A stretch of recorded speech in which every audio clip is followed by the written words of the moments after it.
Hola, bienvenidos a Nation Braining Project, tu podcast Discovery Neuroeducation. Hola, oigan, seguro nos ha pasado a muchísimos esto de estudiar inglés por años y sientes que entiendes bastante bien, no sé, una película, un artículo, pero justo cuando quieres decir algo, híjole, parece que las palabras nomás no salen, ¿no? Se esconden. Esa sensación de sí lo entiendo perfecto, pero no puedo armar la frase al hablar es súper común, la verdad, especialmente para nosotros, que venimos del español. Hoy justo vamos a meternos de lleno en ese tema. Tenemos aquí unos textos muy interesantes de Toño Vicas que analizan precisamente por qué pasa esto. Y de paso, pues cuestionan varias prácticas que son como el pan de cada día en la enseñanza del inglés. Nuestra misión, digamos, en esta exploración es, pues, desentrañar, usando estas ideas de Vicas, las razones de fondo, ¿no?, detrás de esta dificultad que tantos compartimos y entender qué alternativas propone él basándose en cómo parece que funciona nuestro cerebro realmente cuando aprende. ¿Listas? ¿Listos? Bien, vamos a desmenuzar esto. Así es. Y yo creo que lo que Vicas plantea resuena tanto porque valida una experiencia que frustra a muchísima gente, la verdad. Se mete directo en esa desconexión que, pues a menudo existe entre cómo nos enseñan y cómo nuestro cerebro realmente procesa un idioma tan diferente al nuestro como el inglés. Sobre todo al intentar pasar de entender pasivamente a producir algo activamente, ¿no? Hablar. Claro. Y el punto de partida que presenta Vicas es, pues, bastante directo, ¿no? Dice que una cantidad enorme de personas, después de pasar por todo tipo de cursos, ya sabes, formales, informales, academias, profes particulares, simplemente no logran mantener una conversación fluida en inglés. O sea, pueden saber cosas, pero no conversan. Y claro, la reacción más común es, pues, echarle la culpa al método X o Y salir corriendo a buscar la siguiente solución mágica. Exacto. Y es fundamental entender, como Vicas lo subraya, que el simple hecho de entender no equivale para nada a tener la habilidad de hablar. Son cosas distintas. Hay distintos niveles y formas de comprensión, sí, pero eso no garantiza una asimilación, digamos, lo suficientemente profunda como para que podamos producir lenguaje espontáneamente. Mucha gente siente que necesita más vocabulario, ¿no? O insiste en querer brincar ya al nivel intermedio, a veces sintiendo que llevan años como atorados ahí. Justo ahí quería llegar, porque esa búsqueda del nivel correcto, pues nos lleva directo a los famosos exámenes de nivelación. Vicas los describe casi como una trampa. Una verdadera encrucijada, dice él. ¿Por qué los ve tan problemáticos? Rara vez miden la competencia comunicativa real, la que usamos en la vida, ¿no? El verdadero nivel, insiste él, se demuestra en la práctica. Puedes charlar sobre temas cotidianos, sobre las noticias. Ajá. Puedes usar el inglés para tareas prácticas. No sé, investigar escuelas para los hijos o para desenvolverte en tu trabajo. Claro, lo funcional. Exacto, exponer ideas, debatir un punto, compartir tu visión, eso es lo que realmente importa. Mucho más que una calificación en un examen que, pues a menudo, evalúa cosas aisladas del lenguaje.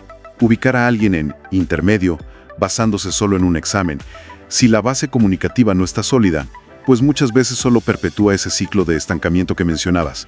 ¿Te quedas ahí? Tiene todo el sentido, porque puedes saber mucha gramática aislada y aún así no poder armar una conversación, ¿no?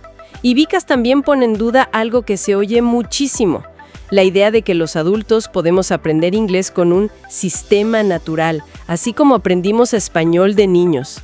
¿Cómo está eso? Correcto. Es otro punto donde Vicas es, bastante crítico. Él argumenta que esa adquisición lingüística, la que es casi inconsciente y natural, como la de nuestra lengua materna, tiene una ventana biológica crítica en la infancia. O sea, hay un momento para eso. Ok. Una vez pasada esa etapa, el aprendizaje de una segunda lengua, sobre todo una tan distinta estructuralmente como el inglés, necesita ser un proceso mucho más consciente, más racional, digamos. Implica entender las estructuras que hay debajo, formular hipótesis sobre cómo funciona el idioma, probarlas y recibir retroalimentación clara. No es tan automático. La única manera de intentar replicar algo parecido a esa adquisición natural en la adultez, según Viga Next, sería a través de una inmersión total. pero total, absoluta y muy prolongada. ¿Prolongada cómo? Y no hablamos de unos meses de viaje o un curso de verano, sino de periodos realmente extensos, quizá años, donde el cerebro se ve forzado continuamente a procesar, entender y usar el nuevo idioma para absolutamente todo, hasta que empieza a establecer esas conexiones cognitivas profundas por pura necesidad, ¿sabes? Entiendo. Los periodos cortos de inmersión, aunque sí sirven para algo, claro, según su análisis, suelen quedarse en un nivel de supervivencia lingüística. Nociones básicas, intercambios simples, no llegan a tocar esas estructuras profundas. Aquí es donde la cosa se pone, híjole, realmente interesante, porque Dicas empieza a usar ejemplos muy gráficos, muy buenos, para mostrar dónde se produce como el cortocircuito mental.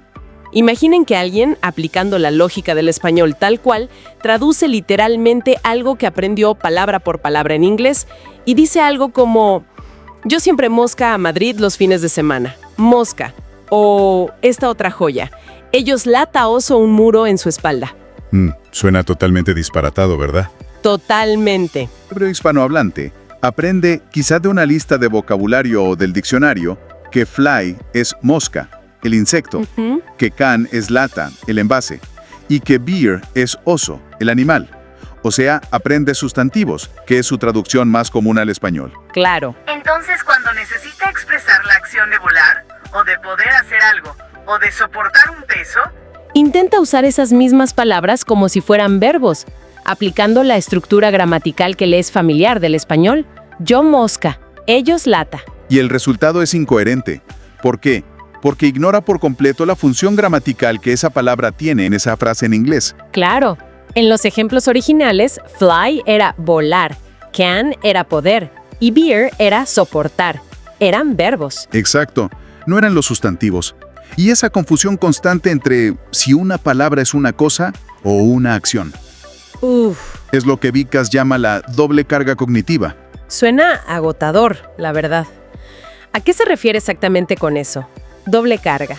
Se refiere precisamente a ese esfuerzo mental extra, a esa capa adicional de procesamiento que el cerebro hispanohablante tiene que hacer constantemente al enfrentarse al inglés. ¿Y por qué? Porque una característica fundamental del inglés, y muy diferente del español, es que muchísimas, de verdad muchísimas, palabras pueden funcionar como sustantivos, verbos, adjetivos, adverbios, sin cambiar de forma. Ah, claro. Y peor aún, muchas veces sin tener una terminación o una marca clara que nos diga qué función están cumpliendo en esa oración específica. Como sí pasa mucho en español, ¿no? Con nuestras terminaciones verbales ar, er, ir o de género y número. Piensa en palabras tan comunes como the walk. Puede ser caminata o caminar. Store es tienda o almacenar. Hand es mano o entregar. Water, train. Water, agua o regar. Train, tren o entrenar. Name, nombre o nombrar. Book, libro o reservar. Light, luz, ligero o encender. La lista es enorme. Wow. Entonces, no basta con aprender una única traducción, la más popular, digamos. Tienes que desarrollar la habilidad de analizar, casi al instante, cuál es su rol gramatical en esa frase en particular. Y este constante ejercicio de análisis funcional, que en español lo hacemos mucho más en automático gracias a las marcas de las palabras, pues, es lo que genera esa doble carga para nuestro cerebro. Es un trabajo extra que el inglés nos exige, siempre. Entiendo perfecto. Es como si cada palabra fuera un camaleón y tuviéramos que adivinar de qué color se disfrazó esta vez. Y esto que mencionas conecta súper bien con otra idea clave que Vikas resalta: la ausencia en inglés de lo que él llama el verbo natural. O sea, un verbo con una marca explícita, como nuestros infinitivos en ar, er, ir, que identificamos como verbos casi sin pensar. Da ejemplos como la diferencia entre the can, la lata, sustantivo claro, y they can, ellos pueden, ahí can es un verbo modal. Exacto. O the wish, el deseo, sustantivo, versus they wish, ellos desean, verbo. En español si vemos comer, vivir, cantar, sabemos inmediatamente que son verbos, por su terminación, incluso si no tienen un sujeto explícito delante, ¿no? En inglés la forma base de muchas palabras, walk, train, cook, wish, no te dice por sí sola si es sustantivo o verbo. necesita contexto. Y casi siempre necesita un sujeto explícito para funcionar como verbo declarativo. I walk, they train. Si dice solo walk, es una orden, ¿ves? No una afirmación sobre lo que alguien hace. Es una lógica distinta. Totalmente. Y a esto todavía súmale otra capa de complejidad estructural. La necesidad constante en inglés de usar verbos auxiliares. Do, does, did y verbos modales. Can, will, may, should, etc. Para construir preguntas y negaciones de una forma que es muy distinta al español. Piensa en do you drive o I do not drive. Ajá, que en español es conduces o no conduzco. Mucho más directo. Exacto. Nos basta con cambiar la entonación o añadir un simple no delante del verbo. ¿Y ya? Esta estructura inglesa, con sus auxiliares obligatorios que parecen como aparecer de la nada para el hispanohablante, pues choca frontalmente con nuestra intuición lingüística. Vikas argumenta que para nuestro cerebro, acostumbrado a la flexibilidad del español en esto, estas reglas se sienten como impuestas, artificiales, y se convierten en una fuente constante de ambigüedad, de duda, de dificultad. Simplemente no fluye igual. Vaya, visto así, la verdad es que se entiende mucho mejor por qué uno se traba o comete errores que parecen súper básicos. No es solo falta de memoria, es como si el sistema operativo fuera diferente, ¿no? Exacto, es una buena analogía. Entonces, frente a este panorama de, choques estructurales y carga cognitiva, ¿cuál es la propuesta? ¿Qué sugiere Vikas? Y mencionas también a Evelina Fedorenko por su trabajo en neurociencia para salir de este ciclo de frustración. Bueno, la propuesta central es reorientar la enseñanza, que esté mucho más alineada con estos descubrimientos de la neurociencia cognitiva. O sea, con la forma en que realmente aprende el cerebro adulto, especialmente uno que ya tiene el español como lengua materna. Los puntos clave que Vikas destaca y que parecen tener respaldo en cómo funciona el cerebro según Fedorenko serían más o menos estos tres. A ver. Enseñar explícitamente las múltiples funciones. O sea, hay que abordar de frente y desde el principio que palabras comunes como name, water, hand, book, train pueden ser tanto sustantivos como verbos y a veces otras cosas. No podemos conformarnos con enseñar solo la traducción más frecuente o la que primero sale en el diccionario. Hay que mostrar activamente ambos usos, o los que sean, y practicarlos. Ok, ser claros con esa dualidad. Priorizar la función y el uso en contexto. La enseñanza debe dejar de enfocarse tanto en buscar una simple palabra equivalente en español, que a veces ni existe, y centrarse mucho más en cómo se usa la palabra dentro de la oración inglesa. ¿Cuál es su rol gramatical en ese contexto específico? Entender que name puede significar nombrar y no solo nombre, y practicarlo en frases reales. El contexto, pues, es el que manda. Entendido. ¿Y el tercero? Reducir activamente la ambigüedad. Y aquí es donde el diseño de materiales y las metodologías de enseñanza juegan un papel, crucial. La idea es crear ejercicios, explicaciones que guíen al cerebro del estudiante hispanohablante a identificar la categoría gramatical correcta. Que lo hagan de forma más eficiente y menos estresante. Se trata de aliviar conscientemente esa doble carga cognitiva de la que hablábamos. Ok. Vikas propone pasar de una enseñanza que él considera a menudo rígida, basada en reglas abstractas y que genera ambigüedad, a una que sea más intuitiva y natural, pero para el cerebro del aprendiz hispanohablante, aprovechando cómo procesamos patrones y estructuras. Es como darle al cerebro las pistas correctas para que haga clic, para que haga las conexiones adecuadas. Entiendo. Se trata de hacer el camino menos confuso, menos pesado para nuestro cerebro cableado en español. Y Vikas también critica bastante esas metas que se basan solo en el tiempo, ¿no? Las típicas promesas de marketing de aprende inglés en 3 meses o sé fluido en 1 año. Dice que son parámetros totalmente engañosos. ¿Por qué esa crítica tan fuerte? Sí, es un punto medular en su argumentación, fíjate. Lo que Vikas sostiene es que la cantidad de tiempo que alguien pasa estudiando, así entre comillas, sentado en clase o con un libro abierto, no garantiza absolutamente nada si no hay una calidad real, si no hay una conexión cognitiva profunda en ese tiempo. Ajá. Puedes pasar cientos de horas asistiendo a clases, pero si no hay una comprensión real de las estructuras, si las tareas se hacen de forma mecánica, sin que el cerebro esté activamente hilando los procesos mentales que sustentan el lenguaje. ¿Cómo por qué se dice así? ¿Cuál es la lógica? Exacto. Cómo se forman las frases, por qué se usa esta palabra y no otra, cuál es la función de cada cosita. Si eso no pasa, el avance será mínimo o incluso nulo. El cerebro, argumenta Vikas, necesita crear y reforzar sinapsis. Necesita construir secuencias cognitivas sólidas. Y eso solo se logra a través de la práctica, pero una práctica constante, significativa y consciente del nuevo conocimiento. O sea, usarlo de verdad. Claro, el cerebro no puede usar eficazmente algo que no ha sido almacenado y asimilado a través del uso repetido y la conexión con significado. Por eso, medir el progreso en meses o años es, según él, un enfoque súper superficial que ignora cómo aprendemos realmente. Entonces, si lo entiendo bien, la conclusión no es cuántos meses o años alguien estudia formalmente, sino cuántas horas reales y de calidad dedica a poner en práctica lo aprendido, de manera que el cerebro realmente lo procese, lo integre. Va por ahí. Precisamente, justo eso. Vikas enfatiza que la adquisición del conocimiento, o sea, entender la regla, la palabra, la estructura, y su práctica activa, usarla para comunicar algo real, deben ser una secuencia continua, casi inseparable. Deben ir de la mano, constantemente. Ok, no aprender y luego practicar, sino aprender mediante la práctica. Algo así, sí. Aunque este enfoque él mismo lo admite, pueda parecer más lento al principio. Sobre todo si lo comparas con las promesas de fluidez instantánea.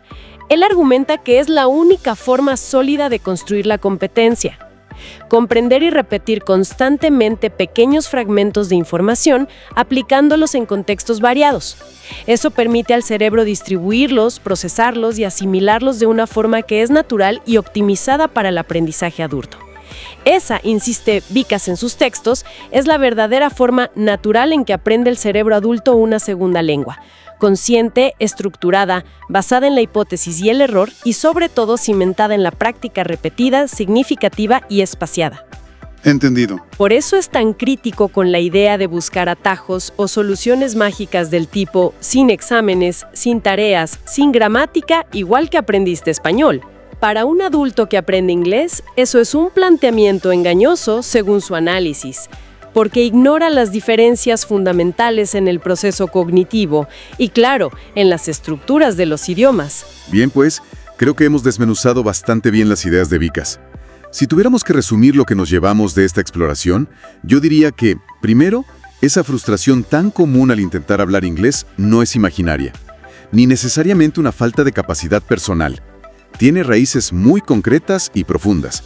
Está basada en las diferencias estructurales, que son fundamentales, entre el español y el inglés, y en cómo nuestro cerebro, que ya está moldeado por el español, pues lucha por procesar esas diferencias. Cosas como la ambigüedad de funciones de las palabras clave en inglés, la falta de marcadores verbales claros como los nuestros, la necesidad constante de usar auxiliares y sujetos explícitos, son desafíos cognitivos reales. Y significativos, totalmente de acuerdo. Y como segundo punto clave, yo destacaría que, según la perspectiva de Vikas, los métodos tradicionales de enseñanza y las métricas que usamos para medir el progreso, como los exámenes de nivelación estandarizados o las metas basadas puramente en cuánto tiempo llevas estudiando, pues pueden ser bastante engañosos, la verdad. A menudo no reflejan la habilidad real para comunicarnos en situaciones diversas y, lo que es más importante, no siempre respetan los procesos de aprendizaje del cerebro adulto que la neurociencia cognitiva empiece a entender mejor.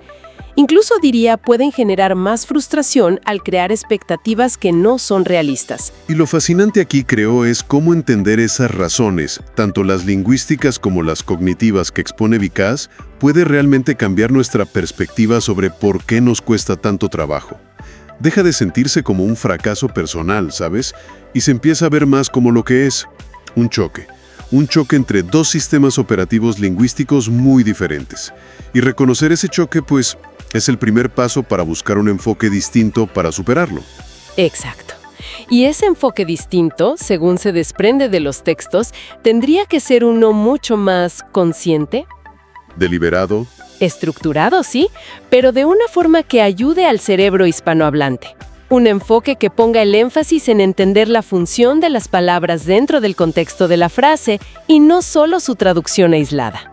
Justo. Enfoque basado, implacablemente diría yo, en la práctica significativa y constante, que es la única manera de construir y fortalecer esas conexiones neuronales que necesitamos para que el lenguaje fluya.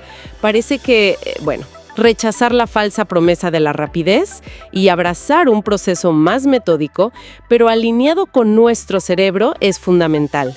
Y eso nos deja con una idea interesante para seguir reflexionando. Si aceptamos que uno de los, como nudos gordianos para nuestro cerebro hispanohablante, es esa ambigüedad constante de la función de las palabras en inglés, eso de, este es un sustantivo o un verbo ahora mismo, quizás el primer paso más efectivo no sea simplemente lanzarse a memorizar listas interminables de vocabulario o más reglas gramaticales de forma aislada. Es una pregunta provocadora, sí. ¿Y si la clave estuviera en desarrollar primero una habilidad casi como detectesca? ¿Una habilidad metalingüística específica?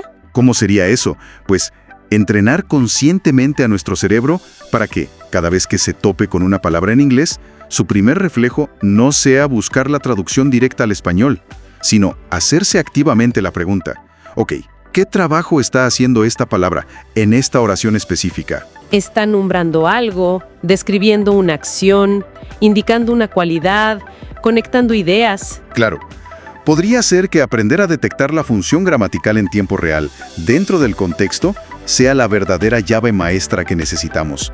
Quizás dominar esa habilidad de análisis funcional sea incluso más crucial al principio que simplemente acumular palabras o reglas. Una perspectiva distinta, interesante para explorar en el propio camino de aprendizaje.